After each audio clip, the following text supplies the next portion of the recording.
Early voting has started in the state's runoff election. We just heard from Representative Krystle Matthews and her agenda that she feels will earn her the opponent's position come November. Well, joining us now is her challenger, Fleming Bruce, Democratic candidate for U.S. Senate, who finished this year's primary with nearly 2,000 more votes than Matthews, but she needs 50% plus one to move on to November. We want to thank you for joining us. Oh, thank you so much for the invite. It was great to come down from Columbia. Yes, from Columbia, so that's where you're located right now.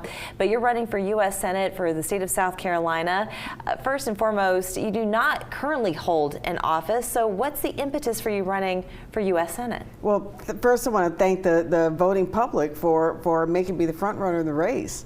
I'm very honored by that. They recognize my activist and advocate history around the state, working with local and state and national organizations. I'm an author and a preservationist, and I pay attention to what's going on, have been so since my dad, who was a county councilman at Sumter, since I was knee-high to a grasshopper. So I'm always looking at what the politicians are doing. I was very unsatisfied with Tim Scott's record. Only yesterday he voted no against the gun reform package that they tried to put together. So I know that we need to have a different vision put forward. I've articulated that successfully to people around the state, and they've responded very well.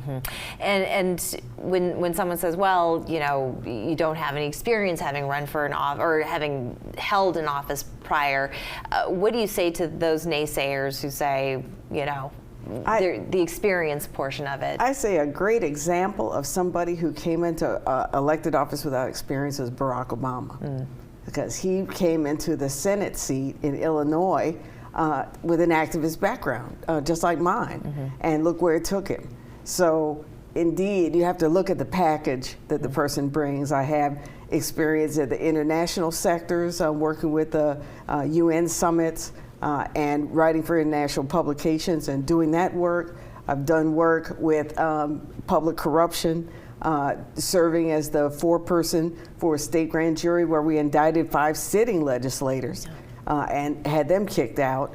So I've done a range of things that are going to provide me the opportunity to engage well at the national level.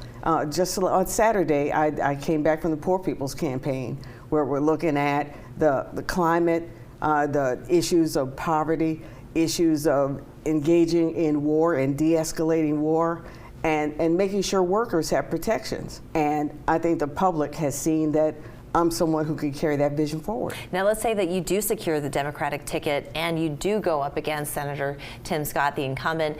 He's quite popular. He is quite popular in this state and beyond, and nationally recognized on top of that. So do you find that that's going to be a hurdle for you, an uphill battle?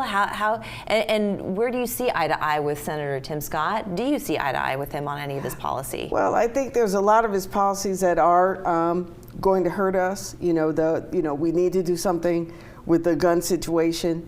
We need to do something with making sure that we have funding coming into our state. He's voted no against all of that. So yes, he's popular with some people, but many others I've talked to around the state, they're very unsatisfied. So we do have an opening that we can put the wedge in.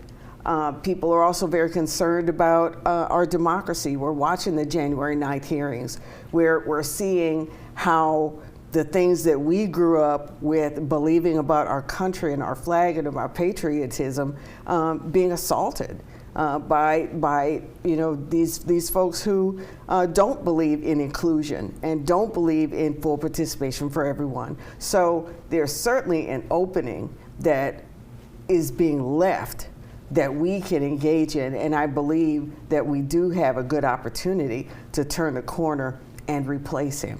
How would you, if you were to be elected in that position, what would be among your top priorities on your agenda list? Well, one of the first priorities is going to be certainly protecting women's rights to self-determination. If we don't have that right to determination, it's difficult to get an education, to get into the workforce, to be able to maneuver as we're all accustomed to doing. So that's going to be important. Protecting our voting rights, is going to be important. Making sure that we have economic recovery after COVID, somewhere between COVID and Russia and that war that has global impacts. We are seeing, we're seeing the pain at the pump. We're seeing the prices go up. So we're going to have to deal with that issue. We're going to have to make sure that businesses are secure and able to function. We're going to have to make sure that our health system is doing well. And there's still a lot of people who aren't doing well after COVID. And finally, people talk a lot about the red wave that's coming, because a lot of people seem to be very disenchanted with the way the country is currently being run under the Biden administration, which is a Democratic administration right now. So when we're talking about pain at the pump, when we're talking about trillions of dollars that went into the hands of people with what to pay for it with, so how do we go about repairing that? Well, and do you at all fault decisions made in this current administration for the problems that we're having today? Well, I think a lot of the problems are, bigger than the president, if you will. There are a lot of global forces that are happening. I think there are some things that, can be done that we're looking at doing.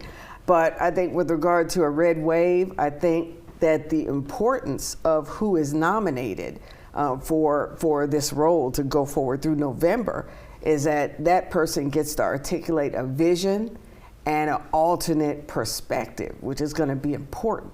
They're going to have to be successful in, not just refuting what the other side might be saying, but painting an entirely different vision. I think I can do that. I'm good with communication. I'm good with words. I'm good with writing. I can paint that picture. And so far, people have been responding to that they believe I can do it. Yeah.